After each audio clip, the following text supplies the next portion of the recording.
அனைவருக்கும் வணக்கம். நான் பிரபாகர் ஜோதிடர். ஓம் சிவாய நமக. சிவசக்தி திருச்சிற்றம்பலம். இப்போ நான் என்ன சொல்ல போகிறேன்னா,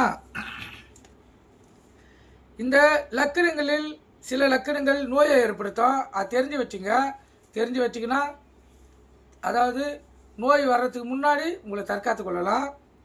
இப்போ கடக லக்கணத்துக்கு செவ்வாய் லக்கணத்தில் நின்று, குரு திருவாதிரை 2 நின்று, ராகு 8 நின்று, மகம் 1 சனி நின்று, செவ்வாய் திசை சனி புத்தி நடந்தால் காக்கா வலிப்பு அல்லது ஜண்டி கண்டு அவருக்கு மரணம் ஏற்படுறதுக்கு வாய்ப்புண்டு.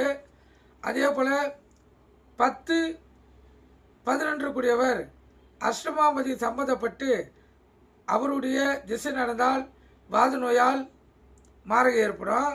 சிம்ம லக்கணத்துக்கு குரு 6 நின்றால் நிரந்தரமாக ஆஸ்மாவதியால் அந்த ஜாதகர் ஆணாக இருந்தாலும் பெண்ணாக இருந்தாலும் பாதிக்கப்படுவாங்க. கன்னி லக்கணத்துக்கு குரு 5 நின்று, சனி 8 நின்று, சந்திரன் 3 நின்றால் நிரந்தரமாக ஈரல் நோயால் பாதிக்கப்பட வேண்டிய வாய்ப்பு ஏற்படும். இதெல்லாம் இந்த லக்கணங்கள் அடிப்படையில் பாதிப்பை ஏற்படுத்தக்கூடிய நோய்கள். தீராத நோய்கள் கருத்தில் கொள்ளுங்கள். ஒருத்தருக்கு தீராத நோய்கள் இருக்கும். இது போல் அடிப்படையிலேயே அவங்களுக்கு அந்த தீரான நோய்கள் ஏற்படக்கூடிய வாய்ப்பு நீங்கள் கருத்து கொண்டு பயன்பெறுங்க. நன்றி, வணக்கம், வாழ்க வளமுடன்.